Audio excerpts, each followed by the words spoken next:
Real quick update. There's actually two buttons right here and right here that make the sounds work. I just never noticed that before now. And I'm talking and doing this. This is a real neat part of the transformation, what I just did. This right here coming up and opening so that his cannon can come to the side of the turret. Just a lot of really good touches on this figure. Gonna go ahead and the feet, the heel spur gets flipped out first, then the toe, then the mines open up to make like a arch support for his feet.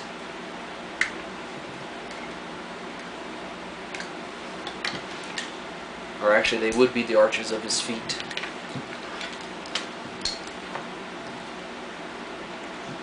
So this is going to take and turn to where all the kibble is on the back of the leg.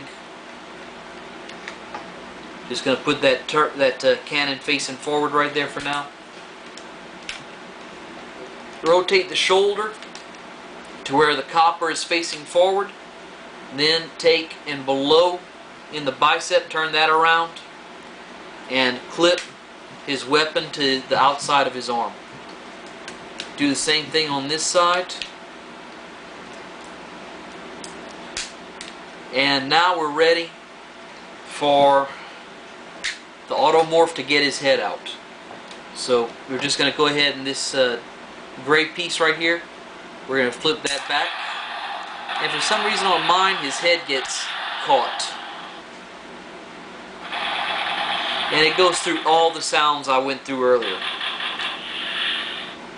Okay, now it's done. Whenever you transform him, his little mine catchers end up in this position right here. I like to just take and turn them in a little bit further to where it ends up looking like a rib cage on him. That's completely optional. That's just me doing it.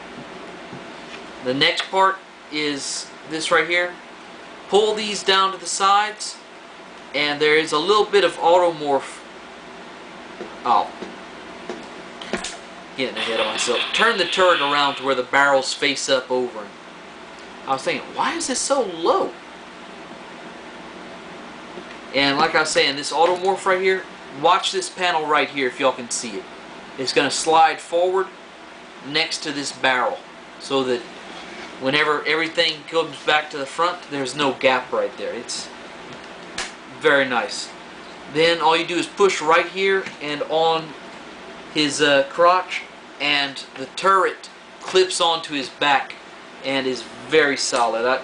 I've never had it just pop loose on its own. That's about it.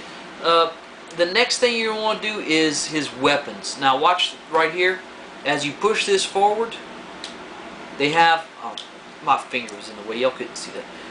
As you push this forward, they have a small, like a laser sight, pops up right there, and I find that's a neat touch. They could have just have the barrels pop out, but having that just gives a little bit of extra oomph that I like. This right here, on his left arm, they have a Gatling gun, and the blades, the same blades as the smaller figure had. But these have an automorph to them. You just pull the Gatling gun back, and the blades end up right there. If they end up, pointing in a weird direction, all you gotta do is just take and hold them and force the gun and make it jump a gear, and everything will line up. I've done mine several times. It hasn't affected it. It's not saying it won't affect yours, but I've been lucky with it. Now the hands, he has posable hands. He's got a thumb, and each finger can position separately. And this is kind of neat right here. They have a separate piece that's hinged right here and goes back inside of his forearm that kind of almost acts like a ram, like on the 20th Prime. So as you move the wrist, this piece goes in and out of his forearm, and it adds a little bit to it. This, I have no idea what this is supposed to be all about. They have these toe blades that come out, and they're not there for stability because they have no resistance to them whatsoever. I mean, All I'm figuring is it's supposed to be some sort of attack deal for him. So, anyway, that is his transformation. He's done. I like this figure a lot. Unlike the Prime, there is very little kibble on him at all. The they do have this big tank turret on his back, but that's just part of the character. I mean, he wouldn't look right without his turret. So, the only real kibble that I believe there is on this figure is all this on the back of his legs. I would put this, I'm not going to discuss that. I'm going to discuss that in a later video I have planned, how all the leader class compare to each other. But I will say this, he favors he does very well. Well, that's it. He is going to get 10s across the board. I really like this guy. The only thing that, like I said, that takes away from him, I'm going to knock him down. I don't know which one to penalize, his vehicle mode or his robot mode for this. But let's just go for a 10 for the tank mode, because it's a very good tank mode. And I'm actually going to give him an 8 for his robot mode for a couple things that are coming to me.